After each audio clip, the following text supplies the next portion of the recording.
संपूर्ण छत्तीसगढ़ सरकार को किन शब्दों में साधुवाद दिया जाए। आज शब्द कम पड़ जाएंगे शायद। आज मन भावुक भी है, प्रसन्न भी है और थोड़ा निराश भी। निराश इसलिए कि काश उन गौवंश को भी बचाने में हम सक्षम हो पाते जो निरंतर पिछले 90 सालों से कटते चले जा रहे थे। आप सभी के समक्ष कुछ बहुत आवश्यक जानकारी आपके अपने प्रदेश के बारे में, छत्तीसगढ़ प्रदेश के बारे में साझा करना अति आवश्यक है।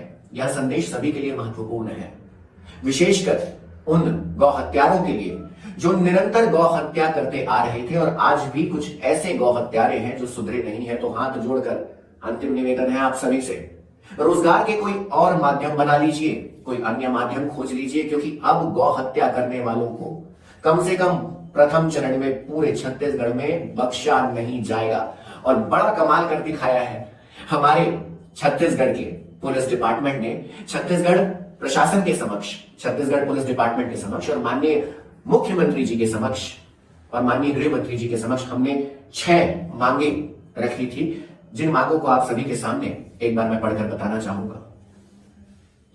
पहली मांग थी कि रायपुर बिलासपुर हाईवे में जो 4 हड्डी गोदाम की आड़ में गौ हत्या के केंद्र बने हुए हैं, जो आप रायपुर से बिलासपुर गए होंगे तो हाईवे में ही अगर आप कांच खुला करके जा रहे हैं या बाइक में जा रहे हैं तो आप गुजर नहीं सकते, इतनी बदबू आया करती थी वहां पर देह की। उन 4 हड्डी गोदामों को यानी गौ हत्या केंद्रों को छत्तीसगढ़ सरकार द्वारा बंद कर दिया गया, इसका आदेश जारी कर दिया गया, पूर्ण प्रक्रिया का पालन हो चुका है।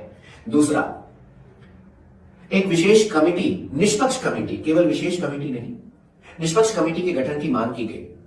हमारी बड़ी महत्वपूर्ण बैठक यहाँ के पुलिस हेड से कल के दिनांक में यानी कि 26 फरवरी 2025 को की गई, जिसमें यहाँ के ऑनरेबल एसपी, कुछ और सीनियर अधिकारी उपस्थित रहे। Special thanks to SP Lal Umed sir. What a positivity, क्या सकारात्मक ऊर्जा है उनमें और जिस ऊर्जा के साथ उन्होंने कार्यवाही की। तो उस बैठक में विशेष कमेटी का प्रस्ताव उनके द्वारा स्वीकृत कर दिया गया है, होम मिनिस्ट्री के द्वारा स्वीकृत कर दिया गया है। जल्द ही वो गठन के पश्चात आप सभी तक पहुंच जाएगी, जिसमें ना केवल पुलिस डिपार्टमेंट होगा बल्कि चुनिंदा निष्काम गौ सेवा साथी रहेंगे, जो गौ सेवा का और गौ रक्षा का निरंतर कार्य कई वर्षों से करते चले जा रहे हैं, जिनसे मुझे भी मार्गदर्शन प्राप्त हो रहा है। मैं तो अभी पैदा हुआ हूं, ऐसे बहुत वरिष्ठ गौ सेवक हैं जिनसे मार्गदर्शन प्राप्त होने का आज सौभाग्य मिल रहा है। तीसरा, जितने पेंडिंग एफआईआर थे उन पेंडिंग एफआईआर को निकालकर सख्त कार्यवाही करके पुलिस ने एक नई मिसाल यहां पर कायम कर दी है। ये भी हो गया तीसरा डन। चौथा, विश्रामपुर, गणेशपुर और जनकपुर के बीचों बीच एक नया थाना खुलवाने की मांग की गई थी। नया थाना खुलवाना अपने आप में एक बहुत बड़ी प्रक्रिया होती है, जिसके लिए आदेश जारी होता है, पारित किया जाता है, उसके बाद उसको स्वीकृति प्राप्त होती है, तो इसमें समय लगेगा। किंतु मैं धन्यवाद देना चाहूंगा पुनः होम मिनिस्ट्री का, पुनः पुलिस डिपार्टमेंट का, पुनः माननीय गृह मंत्री जी का कि उन्होंने वहां पर सहायता केंद्र, पुलिस सहायता केंद्र विश्रामपुर और गणेशपुर के बीचों बीच आरंभ कर दिया है। पांचवा, अपराधियों की संदिग्ध सूची, जैसा कि हमने लगभग 10,000 आवेदन पूरे छत्तीसगढ़ ही नहीं पूरे भारत में विभिन्न माध्यमों से हमारे गौ सेवा साथियों के हाथ से जो पत्र पहुंचे थे, उसमें संदिग्ध अपराधियों की सूची भी थी। उन पूरे 24 नामों पर कार्यवाही आरंभ हो चुकी है, अधिकतर गिरफ्तार भी हो चुके हैं और गिरफ्तारी के बाद उनके बैंक डिटेल, अकाउंट डिटेल्स की भी चेक करने की मांग थी और उनकी संपत्ति को भी कुर्क किया जाएगा। ये बड़ी मिसाल है, बड़ा इतिहास है हमारे छत्तीसगढ़ में। विशेष कृपा बरस रही है हमारी गौ मैया की। अब मैं आप सभी को बताना चाहूंगा ये सारी कार्यवाहियां, एक अंतिम बात बता दूं उसके बाद। 6वां पॉइंट, किरवई बाजार। आप में से जितने लोग गौवंश से जुड़े हैं, जितने लोग गौ सेवा से जुड़े हैं, गौ रक्षा से जुड़े हैं, आप में से सभी ने इस बात को अवश्य सुना होगा कि किरवई बाजार गौ हत्या का, गौ तस्करी का बहुत बड़ा केंद्र है, जहां से निरंतर तस्करी की जाती थी। और सबसे बड़ी मुश्किल बात हमारे गौ सेवा साथियों के लिए, मैं पुनः दोहराऊंगा, मैं कुछ भी नहीं, ऐसे बहुत से महान सेवक हैं जो गौ रक्षा करते हैं, किंतु दुर्भाग्यपूर्ण पैदल तस्करी इतनी बढ़ गई थी कि किरवई बाजार का नाम लेकर और फर्जी सील, साइन, ये सरपंच के कितने बहाने करके पैदल तस्करी की जाती थी। किरवई बाजार बंद होने के बाद पैदल तस्करी कम से कम पूरे छत्तीसगढ़ में 50% से कम होने की प्रबल संभावना है। अब कुछ अन्य बातें आपके समक्ष। अगर आज हम इस सफल कार्यवाही हेतु किसी को श्रेय दें तो विश्वास कीजिएगा मित्रों कि यहां पर श्रेय जाता है प्रत्येक उस गौ सेवक, उस गौ सेविका को जिन्होंने अपने नाम से प्रति थाना प्रभारी यहां पर जाकर, चाहे अलग क्षेत्र हो, चाहे वो दरसीवा हो, चाहे रायपुर हो, चाहे पटरी हो, चाहे डीडीयू हो, हर थाने में जाकर, ना केवल यहां दिल्ली और मुंबई में भी लोगों ने इस आवेदन को दिया और जिसके बाद यह आवेदन एक ऐसी गूंज मचाया और उस आवेदन का परिणाम है कि आज इतनी बड़ी कार्यवाही हो गई। जरा सोचिए एक आम आदमी की शक्ति कितनी है, एक साधारण गौ सेवक की, गौपुत्र की शक्ति कितनी है, क्योंकि जो गौपुत्र है, गौ सेवा का कार्य करता है, वो साधारण नहीं हो सकता। तो ये असाधारण परिणाम हमको प्राप्त हुआ है उनके इस ठोस कदम से और इसके आप सभी हकदार हैं कि सभी सेवा साथियों को मैं हाथ जोड़कर साधुवाद ही कह सकता हूं, धन्यवाद शब्द कहना उचित नहीं होगा। आपका ये समर्पण सदैव यूं ही बना रहे और यही अंतर्मन की एकता है, यही अंतर्मन की कामना है कि हम सभी के बीच एकता सदैव बनी रहे, हम सभी सेवक एक हो जाए। मैंने एक बार आज से 2 से 2.5 वर्ष पहले यहाँ के सभी गौ सेवकों से एक विशेष बैठक बुलाकर आमंत्रित करके निवेदन भी किया था कि हम एक हैं तो रास्ते अनेक हैं, ये हमारी टैगलाइन थी। पुनः सभी गौ सेवकों को मैं विनम्र निवेदन करना चाहूंगा कि सभी गौ सेवक अगर एक हो जाए तो किसी का साहस नहीं है हमारी माँ, हमारे पिता स्वरूप नंदी जी और हमारी मौसी को काटने। और अब बारी है 1 मार्च की। 1 मार्च को लेकर दुर्भाग्य से बहुत अलग अलग दृष्टिकोण बन चुके हैं। 1 मार्च को लेकर इतनी अफवाहें फैल चुकी है कि बहुत लोग तो 1 मार्च को लेकर थर-थर कांप रहे हैं। थर-थर कांपने की आवश्यकता नहीं थी, किंतु एक बहुत बड़ा दुष्प्रचार और बहुत बड़ा षड्यंत्र किया गया है 1 मार्च की उस रैली को लेकर। मैं पुनः बताना चाहता हूं कि 1 मार्च को हमारी योजना क्या थी, मैं है नहीं कह रहा हूं, थी, ध्यान से सुनिएगा। 1 मार्च को अगर सरकार ये 6 कार्यवाही पूर्ण रूप से संपूर्ण नहीं करती तो हम रायपुर से विश्रामपुर की गौ न्याय यात्रा यानी एक रैली निकालने वाले थे, जिसमें कम से कम 5000 गौ सेवा साथी, और क्योंकि ये षड्यंत्र इतनी तीव्रता से चला तो ये 5000 से मल्टीप्लाई होकर 10,000 से ज्यादा गौ सेवा साथियों तक पहुंच चुका था। किंतु इस वीडियो के माध्यम से मैं आप सभी गौ सेवा साथियों को, जितने लोगों तक ये संदेश पहुंच रहा है और जिन तक नहीं पहुंच पा रहा है, निवेदन है, क्योंकि 10,000 गौ सेवा साथी पूरे छत्तीसगढ़ के कोने कोने से, ना केवल छत्तीसगढ़, भारत के कोने कोने से आ रहे थे कि हमें यहां पर विश्रामपुर, जनकपुर, गणेशपुर में हो रही गौ हत्याओं को रोकने में अपना किरदार निभाना है। यह वो अवसर बन चुका था जब हर एक व्यक्ति, हर एक गौपुत्र, हर एक सनातनी और हर एक वह संवेदनशील व्यक्ति, वो किसी भी समुदाय का हो, वो एकत्रित होने को तैयार हो गया था। मैं आप सभी को बता दूं, मुसलमान भाइयों ने भी कुछ आगे बढ़कर ये कहा कि इसको हम भी रोकना चाहते हैं, हम साथ हैं। बहुत से क्रिश्चियंस भाइयों ने, बहनों ने कॉल करके मुझसे बात की, किंतु एक दुर्भाग्य की बात आप सभी से साझा करना चाहूंगा। उसके पहले एक शुभ संदेश आप सभी को देना चाहूंगा कि 1 मार्च की जो गौ न्याय यात्रा के लिए हम प्रस्थान करने वाले थे, सभी गौ सेवा साथी, सभी भाइयों से, सभी बहनों से, सभी माताओं से, सभी वरिष्ठ जनों से निवेदन है कि हड़बड़ी में आने की, एकत्रित होने की अब आवश्यकता नहीं है, क्योंकि गौ न्याय यात्रा जो रायपुर से विश्रामपुर जाने वाली थी उसे स्थगित कर दिया गया है। स्थगित के साथ साथ अगर ये कहा जाए कि आप इसे पूर्णतः कैंसिल भी मान सकते हैं या फिर अनिश्चित काल के लिए इसे स्थगित कर दी गई। प्रभु करे कि सरकार, प्रशासन, कानून, हमारे माननीय मुख्यमंत्री जी, हमारे माननीय गृह मंत्री जी और हमारे माननीय प्रधानमंत्री जी हमें दोबारा ऐसा अवसर ही ना दे कि गौ न्याय के लिए हमें इतना गिड़गिड़ाना पड़े। तो आप सभी को यहां पर गौ न्याय यात्रा के लिए यानी रायपुर से विश्रामपुर जाने के लिए आने की आवश्यकता नहीं है। किंतु अगर आप हृदय से, जैसा कि हमारे हृदय में जो प्रसन्नता है, जो हर्ष है, जो आज कृतज्ञता है छत्तीसगढ़ सरकार के लिए, छत्तीसगढ़ पुलिस डिपार्टमेंट के लिए, माननीय मुख्यमंत्री जी के लिए, माननीय गृह मंत्री जी के लिए और संपूर्ण छत्तीसगढ़ शासन के लिए, हम उनके लिए एक आभार यात्रा निकालने वाले हैं। और वो आभार यात्रा धन्यवाद के साथ होगी। अगर कानून, प्रशासन अनुमति देगा तो थोड़े ढोल नगाड़े भी हो जाएंगे, थोड़ी उसमें उत्सव का माहौल भी हो जाएगा और हमारे वो सहयोगी जिन्होंने हमें इतनी बड़ी कार्यवाही करने में सहयोग दिया है, वे सभी गौसेवा साथी मिलकर एक आभार यात्रा पूरे शहर में या आधे शहर में उस दिन निकालेंगे। तो आप सभी गौसेवा साथी इस उत्सव में सम्मिलित होने के लिए आमंत्रित हैं, किंतु वीडियो पूर्ण नहीं हुआ है। कुछ और भी आवश्यक जानकारी की एक कार्यवाही तो पूर्ण हो गई। विश्रामपुर, जनकपुर, गणेशपुर के उन कृत्यों का भांडा फूट चुका है। प्रेस कॉन्फ्रेंस की क्लिपिंग्स आपने देख ली, किंतु उनको बचाने के लिए जो खतरनाक साजिश की गई थी उसके कुछ दृश्य आपके सामने मैं जरूर दिखाना चाहूंगा।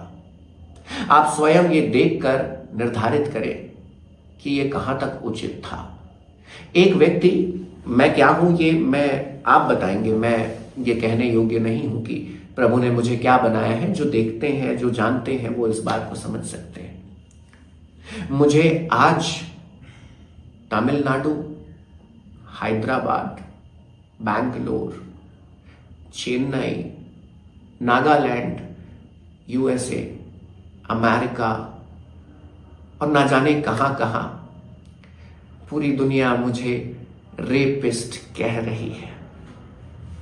पूरी दुनिया आज मुझे एक प्रोफेशनल किलर के नाम से जान रही है, क्योंकि ऐसा दुष्प्रचार किया गया था। छत्तीसगढ़ क्रिश्चियन फोरम के जो ऑरेटर हैं, जो वक्ता हैं, जिनकी एफआईआर भी दर्ज हो चुकी है और उनकी एंटीसिपेटरी बेल भी रिजेक्ट हो चुकी है, उनके द्वारा एक ऐसा अभद्र वीडियो बनाया गया था 3 फरवरी 2025 को सुबह 9 बजे पोस्ट किया गया था, जिसमें उन्होंने ऐसे अभद्र आरोप लगाए हैं कि आदेश सोनी का कहना है कि पूरे क्रिश्चियंस काट डालो, माताओं बहनों को नग्न अवस्था में घुमाओ। मैं चाहकर भी नहीं कह सकता, मेरे ऐसे संस्कार नहीं है। तो मैं आप सभी को बताना चाहूंगा और सभी से पूछना चाहूंगा कि हमारा सोशल मीडिया आखिर आज किस मोड़ पे खड़ा है। वो तो प्रभु का विशेष आशीर्वाद है कि उन्होंने मुझे चुना इस चुनौती के लिए।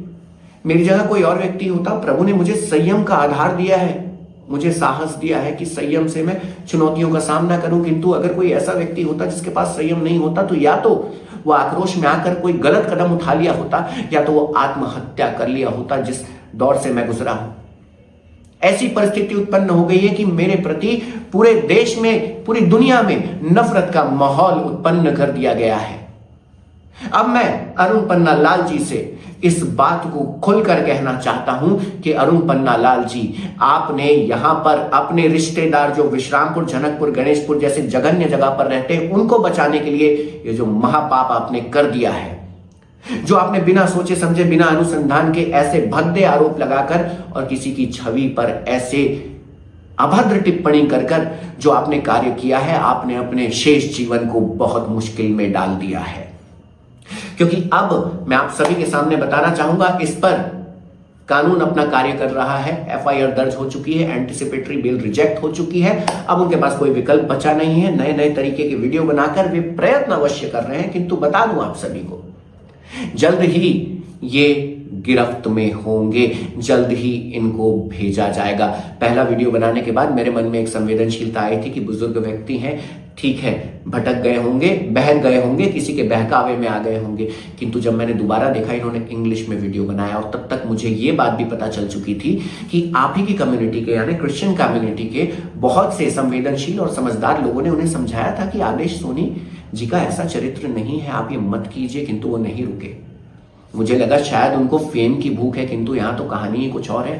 तस्करों के साथ सम्मिलित होने की प्रबल संभावना है और पुलिस जल्द ही इनको भी गिरफ्तार करेगी, क्योंकि सबको माफ किया जा सकता है। ये सारे आरोपों के बाद भी इन्हें क्षमा किया जा सकता था मित्रों, किंतु मेरी गौ माता की हत्या करने वालों के साथ सम्मिलित होकर इतनी बड़ी साजिश रचने वाले को क्षमा नहीं, दंड मिलेगा। और ये आप लिख लीजिए, छत्तीसगढ़ क्रिश्चियन फोरम, अरुण पन्ना लाल।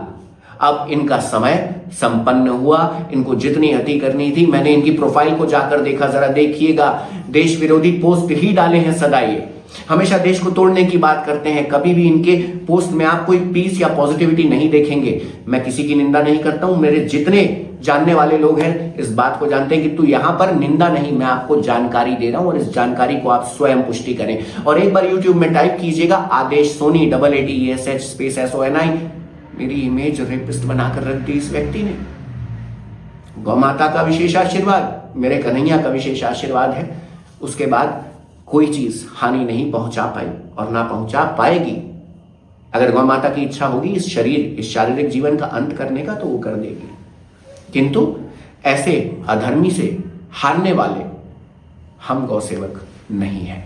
अब अंतिम कुछ बातें और इस वीडियो को यहां पर सारांशिक मोड पर लाने के लिए कुछ बातें और आपको जो जाननी आवश्यक है। 26 फरवरी को एक विशेष बैठक की गई है जिस पर हम सभी गौ सेवा साथियों ने कुछ विशेष मांगे की हैं और उन विशेष मांगों पर गौर करना पूरी छत्तीसगढ़ सरकार ने आवश्यक भी समझा है। जैसे कि जो बाजार बंद हुआ है वैसे अन्य भी बाजार हैं, जैसे वो हड्डी गोदाम बंद हुआ है वैसे अन्य भी हड्डी गोदाम है, और जैसे ये गौ हत्या केंद्र के 3 गांव पर कार्यवाही हुई है वैसे अन्य भी गांव हैं। ऐसे 15 मार्ग हैं। हमारे गौ सेवा आयोग के माननीय अध्यक्ष जी श्री विशेश्वर पटेल जी द्वारा भी इसमें पूर्ण समर्थन प्राप्त हुआ है और उन्होंने पूरी सूची प्रदान की है कि कौन कौन से ऐसे क्षेत्र हैं जिस क्षेत्र से मुख्य रूप से तस्करी होती है, कहां से पैदल तस्करी होती है। अब हम सबको मिलकर गौ रक्षा का कार्य करना है। अगर आप भी हमारी इस सेवा से जुड़ना चाहते हैं, ध्यान से सुनिएगा, आप भी हमारे साथ गौ रक्षा, गौ सेवा और निष्काम गौ संवर्धन, व्यापार नहीं, निष्काम गौ संवर्धन करना चाहते हैं तो आप जुड़िए। मेरा नाम है आदेश सोनी। नंबर भी देने में मुझे कोई समस्या नहीं, मेरा जीवन खुली किताब की तरह है। मेरे साथ जितने सेवा साथी जुड़े हैं ये सब, किसी एक का भी नाम लूंगा तो अनुचित हो जाएगा, क्योंकि इतने सारे मेरे सेवा साथी हैं कि मैं बस उन्हें साधुवाद ही दे सकता हूं, उन्हें राधे राधे ही कह सकता हूं। तो वो विशेष कमेटी जो बनी है उसका काम आने वाले समय में छत्तीसगढ़ सरकार के साथ कंधे से कंधा मिलाकर जितनी भी जगह पर सरकार को हम असिस्ट कर पाएंगे, हम सरकार के लीडर या हम कानून के ऊपर चढ़कर कभी कार्य नहीं करेंगे, हम ऐसे कार्य करते हैं। ये हमारा पैटर्न है ना, ये हमारा संस्कार है। तो पुनः आप सभी को धन्यवाद, छत्तीसगढ़ सरकार को धन्यवाद, माननीय मुख्यमंत्री जी को धन्यवाद, माननीय गृह मंत्री जी को धन्यवाद, माननीय एसपी महोदय को धन्यवाद, माननीय डीजीपी महोदय को धन्यवाद, माननीय गौ सेवा आयोग के अध्यक्ष जी को धन्यवाद, और सबसे बड़ा आभार हमारे परम पूजनीय महाराज श्री अविमुक्तेश्वर आनंद जी शंकराचार्य जी महाराज, जिन्होंने अपनी विशेष कृपा से माननीय मुख्यमंत्री जी तक एक बहुत आवश्यक संदेश पहुंचाया और उन्होंने उनसे बात करके इसे और अच्छे से करने के लिए उन्हें भी विशेष आशीर्वाद प्रदान किया और कुछ निर्देश भी दिए। गुरुजी बस इतना ही। आप तक अगर ये संदेश पहुंच रहा है तो कहना चाहूंगा कि हम जितने गौ सेवा साथी आप तक पहुंचे थे उस प्रयागराज की पावन भूमि पर, और जो महाकुंभ का आनंद हमने प्राप्त किया था, वो आपकी ऊर्जा आज तक हमारे साथ है। ऐसे ही अपना आशीर्वाद हम पर बरसाते रहे महाराज, और साथ ही क्षमा, क्योंकि जो आरोप मुझ पर लगे, जो कीचड़ मुझ पर उछाले गए, उसके साथ ही साथ आप पर भी जो अभद्र बातें की गई उसका मुझे आज तक दुख है और सदैव रहेगा। और साथ ही उन अधर्मियों ने हमारे माननीय मुख्यमंत्री जी तक को नहीं छोड़ा, हमारे माननीय गृह मंत्री जी तक को नहीं छोड़ा, हमारे प्रधानमंत्री तक को नहीं छोड़ा। उन्होंने कैसी कैसी तस्वीरों में क्या क्या एडिटिंग की है, शायद इसके साथ आप देखेंगे, कुछ झलक मैं आपको दिखा पाऊंगा। अब जिम्मेदारी आपकी है, ये नहीं कि आप इस वीडियो को शेयर करें, नहीं, इस संदेश को साझा करें कि अब हमें जागना होगा, हमें कानून को सहयोग करना होगा, हमें कानून को साथ रखना होगा। हमें, अगर आपको लग रहा है कि कानूनी प्रक्रिया में कहीं कुछ समस्या हो रही है, कहीं कोई कम्युनिकेशन गैप हो जा रहा है, तो आपके सामने मेरा नंबर है। मैं कोई बहुत बड़ा या पहुंचा हुआ व्यक्ति नहीं हूं, एक साधारण सा तुच्छ सा सेवक हूं, किंतु एक विश्वास जरूर दिला सकता हूं कि कानून से हाथ जोड़कर विनती करके, निवेदन करके शायद एक कोई कार्य आपका आगे बढ़वाने में मैं सहयोगी बन पाऊं, हमारे सभी सेवा साथी सहयोगी बन पाए। गौ प्रणाम, राधे राधे।